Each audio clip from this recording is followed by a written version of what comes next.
graphic novels and audiobooks. I know that with my son's reading, we've definitely hit some troughs.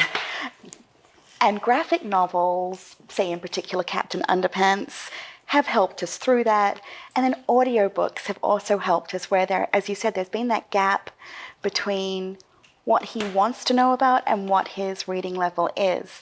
Are they good strategies? Yeah, absolutely. You know, I think we're living today in a world that's actually very difficult to help struggling readers.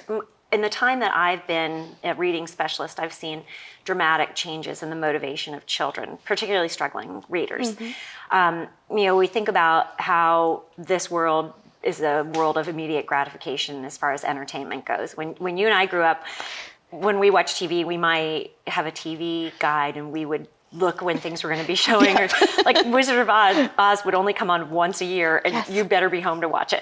You know, now we can record it, press the button, and watch it whenever we want.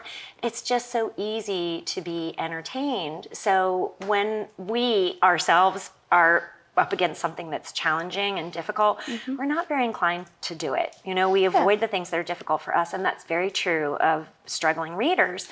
So anytime we can find something that motivates and makes kids want to read, that's a powerful tool in our toolkit.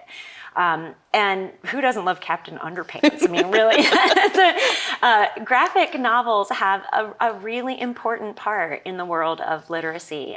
So it's a shame to think that those aren't useful parts of reading instruction. And what I've noticed in, say, the Scholastic flyer that comes home on now the website is that they're offering books both in a graphic novel form and in the traditional novel form. So you can hit those readers wherever they are, whatever is motivating them. Yeah. And I love seeing that sort of opportunity to recognize the differences and embrace those differences. Yeah. They're still getting the same story, they're still getting the same ideas, the same expansion of imagination, but in just different formats to appeal to different readers. Yeah, and I think it's the same could be said about audiobooks, right? Yeah, I think going back to what we discussed earlier about literacy not just being reading and getting words off the page, that literacy involves a lot of other strands of language acquisition. You know, I'm a big audiobook user. I belong to a couple of apps that I get a book a month, and I've just recently discovered that my library has audiobooks that I can borrow for no charge at all.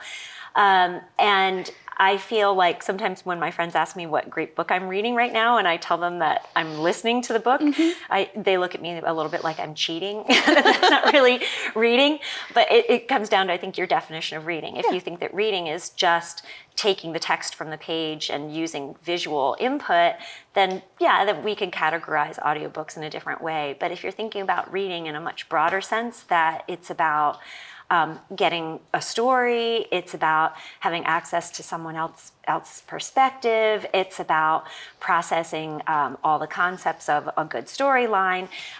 These are things that still are effective ways, and especially for children. I think about the kids that are in the art program, and they might be in families where their parents are not able to read the books to them in English, so audiobooks are a fantastic tool for them to have in their homes, a way for them to access books that otherwise wouldn't be accessible to them. And I've seen children also have the physical book open and listening to the audiobook. So again, getting that association between how a word sounds and what it looks like on the page, and then helping them marry up those two concepts, and again, developing those literacy skills. Yeah, absolutely. That's a great way for kids to make that text to spoken language connection. Yeah, they absolutely have to have a match of what they're seeing on the page and what's coming out of the mouth of the person who's reading. It's one of the ways that they start to have identification of high frequency words and make letter sound connections.